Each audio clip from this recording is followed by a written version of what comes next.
Say that was when I was a kid. I lived in the great city of Chicago.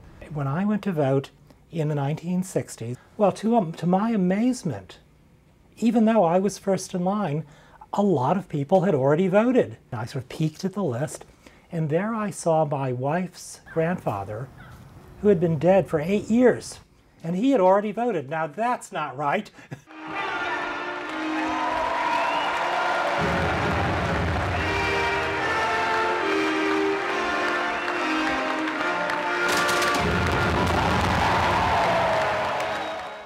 Elections the public can trust are essential to a democratic society, and keeping at bay the sort of corruption that Johns Hopkins University's Ben Ginsberg says he saw 40 years ago in Chicago requires strict voter eligibility and procedural rules and election monitors, also called judges, from both major political parties.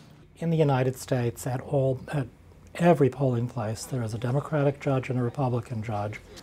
And when a voter arrives to cast his ballot, these two judges check the voting rolls for that precinct against the voter's identification, and both have to agree that this is a duly registered voter for that particular polling place. First name? Elisa. Okay, and your address, please. 711 Oaknall Terrace, Rockville. And your birthday?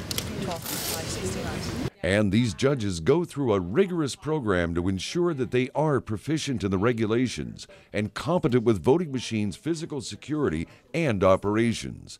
The Director of Elections in Montgomery County, Maryland, just outside Washington, D.C., is Margaret Jurgensen. The election judges have been trained very, very intensively. They will confirm the tamper tape numbers. They will confirm the security seals that we have. Then they'll open up the units. They run what we call as a morning report that'll show that there's zero votes on the voting units. Then throughout the day, they will tabulate that we've had 100 voters, then there's X amount of votes on the voting units so that they're equal to 100. Along with official election judges monitoring the vote, polling places oftentimes also have observers from interest groups and even foreign countries. This observer of the 2006 congressional elections is from Russia. Thank you so much for the possibility to visit these polling stations. Not only for us, for our colleagues also. Yeah. They're visiting to other polling places. Good, You know. good. Well, I'm glad, and I hope you enjoyed it and learned a lot. Great. The principle of a closely watched balloting process goes back to the nation's beginnings, according to George Mason University professor Michael McDonald. Our founding fathers did not trust government. And so they wanted to pit ambition against ambition. And so what are they doing here? They're pitting the ambition of one party against the ambition of the other to make sure their elections run free and fair. And that is how America elects.